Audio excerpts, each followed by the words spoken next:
The news day continues here on One News Now. I'm Diego Castro. 9 suspected New People's Army rebels were killed in a series of military operations in Bukidnon on Christmas Day, just hours after the communist ceasefire took effect. The 4th Infantry Division says it conducted air and ground attacks in a targeted military operation in the hinterlands of several barangays in Malaybalay City.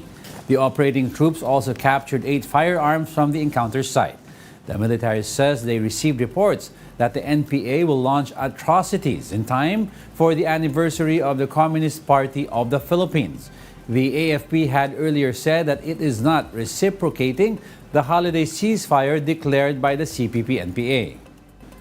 This decision was affirmed by the North Luzon Command, or NOLCOM, whose commander said in a statement that they will remain relentless in all its operations against threats to peace and security.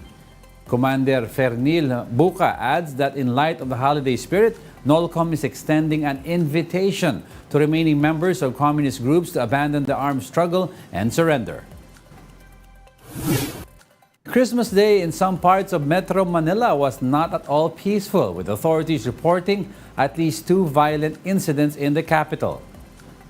In Sampaloc, Manila, 1 man died in an altercation between 2 groups. According to the police, the issue began when victim's friend catcalled a woman passing by as they were drinking. The woman then told her family, who confronted the group about the incident. The group then went to apologize to the woman and her family, but a member of which threw the first punch, leading to a group fight. 4 suspects, including the woman who had been catcalled, are now under police custody. Ang problema, sa gitna ng kanilang usapan, bigla na lang may nanuntok doon sa ating biktima. Afterwards, yun na rin sabay sumuntok at sumipa na rin yung iba pang ating mga suspect. Kasama na rin yung babae na di umano nabastos. Over in Navotas, authorities arrested a man for shooting 2 people following an argument over drinks. Police say the suspect pulled out a shotgun and went back for the man. They continued to argue and he eventually pulled the trigger.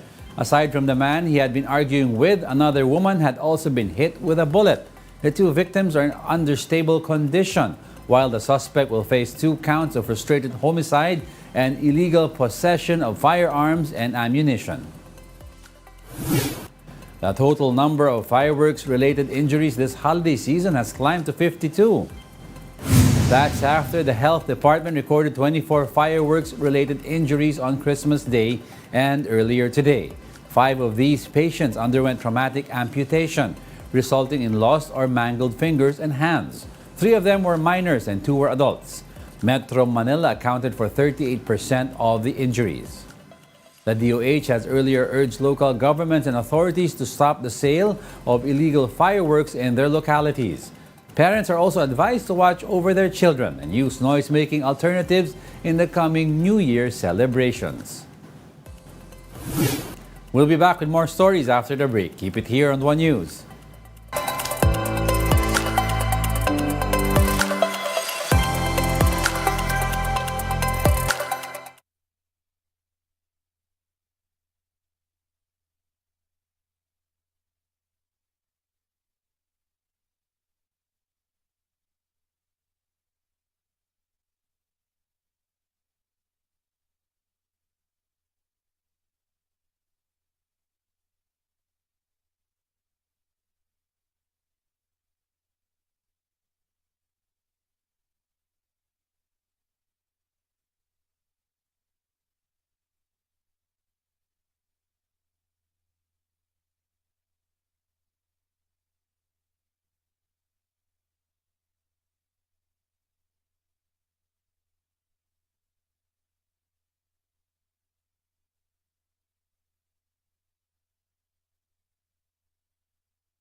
You're still watching One News Now. I'm Diego Castro.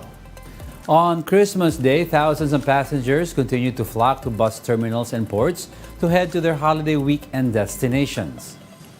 Several passengers bound for Visayas and Mindanao who were supposed to depart from Manila North Port terminal early this morning have opted to sit on the floor and rest while waiting for their trips.